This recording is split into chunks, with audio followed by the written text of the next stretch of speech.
Hello.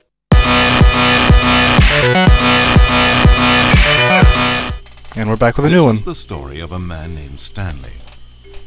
Stanley worked for a company in a big building where he was employee number 427. Employee number 427's job was simple. He sat at his desk in room 427 and he pushed buttons on a keyboard. Orders came to him through a monitor next to his desk, telling him what buttons to push, how long to push them, and in what order. This is what employee 427 did every day of every month of every year. And although others might have considered it soul-rending, Stanley relished every moment that the orders came in, as though he had been made exactly for this job. And Stanley was happy. Until... And then one day something very peculiar happened. Something that would forever change Stanley. Something he would never quite forget. He had been at his desk for nearly an hour when he realized that not one single order had arrived on a monitor for him to follow. No one had showed up to give him instructions, call a meeting, or even say hi. Never in all his years at the company had this happened, this complete isolation. Something was very clearly wrong. Shocked, frozen solid, Stanley found himself unable to move for the longest time. But as he came to his wits and regained his senses, he got up from his desk and walked out into the hallway. Do I have a phone to call them to say it's broken? No. Stanley decided to go to the staff lounge to check on his co-workers. He never functioned well by himself and constantly needed support and guidance from others, so the thought of total solitude was terrifying to him. We're gonna follow the rules this Stanley time. came to a set of 2 open doors. He entered the door on his left.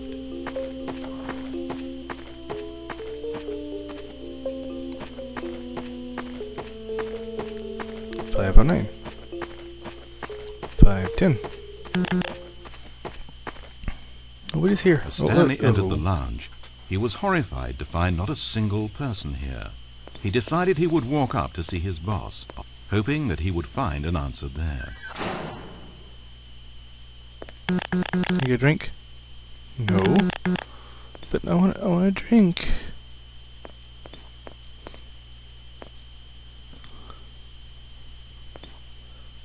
Uncle I don't know.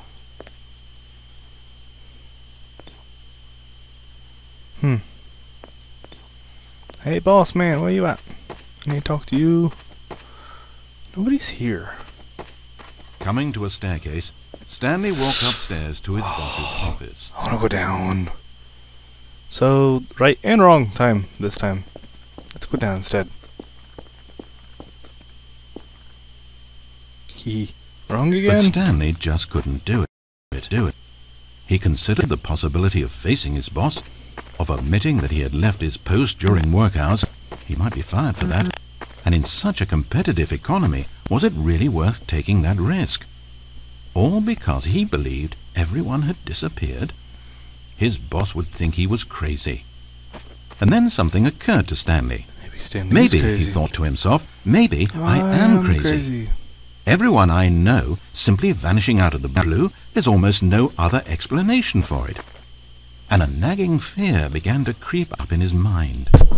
Questions that had been there all along. He just hadn't put his finger on them yet. For example, why couldn't he see his feet when he looked down? Why did doors close automatically behind him whenever he went? And for that matter, these rooms were starting to look pretty familiar. Was he just walking around in circles? Where am I, he thought. And the more he found himself unable to answer these questions, the more questions continued to arise, until he came to the issue that had been slowly boiling, until he could ignore it no longer. Am I in a dream? Why is there a voice in my head, dictating everything that I'm doing and thinking? I don't know.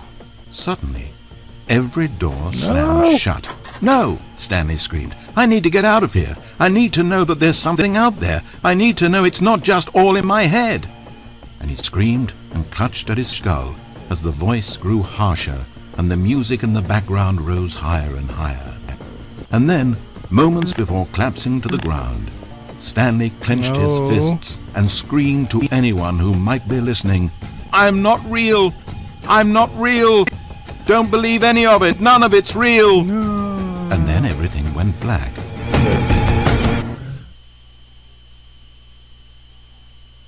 This is the story of a woman named Mariella. What? Mariella woke up on a day like any other. She got dressed, went to work, clocked in, clocked out, and then she walked home. But her walk on this day was interrupted by the body of a man who had stumbled through town talking and screaming to himself, and then collapsed dead on the sidewalk. Moments after seeing him, she would turn, run to the nearest police station, and call for an ambulance. But for just a few brief seconds, she merely stood there, unable to move. The tragedy was not the death of a single person. It was that she would never know this man's story, never hear in his own words what had happened to him, or what he believed had happened to him. For to know these things would be to exist inside the head of the man himself. So all she could do was observe from a distance and pity him. But Mariella had places to be and people to meet with, very important people, whose impressions of her would affect her career and indeed the rest of her life. She stood there for only a moment, looking down at the body, and then she ran. And go.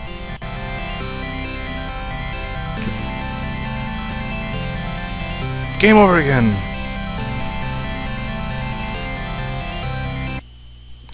Well, thanks for watching this one. For next time, we're going to do the correct way, unless I find another wrong way to go. Bye! Hey guys, just wanted to thank you for watching the video. Make sure to leave a like and a fave if you want to, if you need to. It would be greatly appreciated to me. Just thank you for watching. I really do appreciate it. See you later.